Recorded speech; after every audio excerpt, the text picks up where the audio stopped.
Also want to shift our attention over to an interesting new proposal here from the Nasdaq. We've been talking a lot about the push here, about diversification and diversity being pushed to the forefront here. We saw that before in California with board requirements here, and now the New York Times reporting about a push from here, the Nasdaq, to ask the SEC for permission to adopt similar requirements here of the 3,249 companies listed on that stock exchange to have at least one woman and one diverse director when they report data on board diversity, or they'll face consequences, of course. Making a request here and getting that put in place from the SEC are two very different things. But Aikiko, it would be a pretty large push to really make this mainstream when we think about how big the Nasdaq is, how much power they have to wield over pushing for diversity. And we know a lot of companies have lagged behind in getting representation of minorities and other diverse groups in the boardroom where this matters most.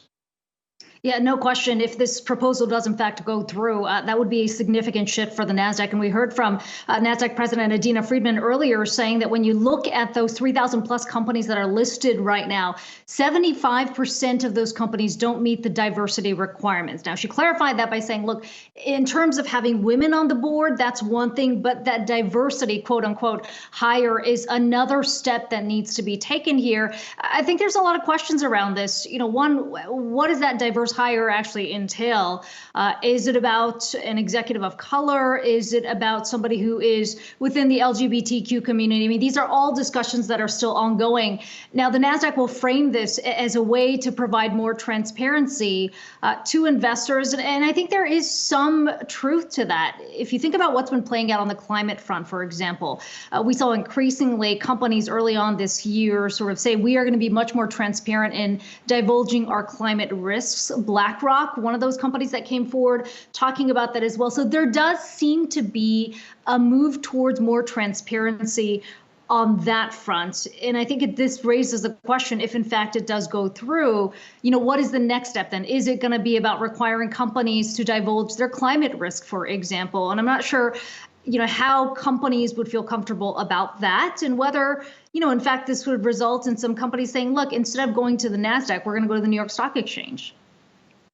Yeah, or whether or not the New York Stock Exchange makes similar moves or feels pressured into making similar requests here. Of course, making the request is one thing. Having the SEC, as I said, approve it is another thing entirely. But when you think about the timeline they've given companies, it wouldn't be an overnight switch either.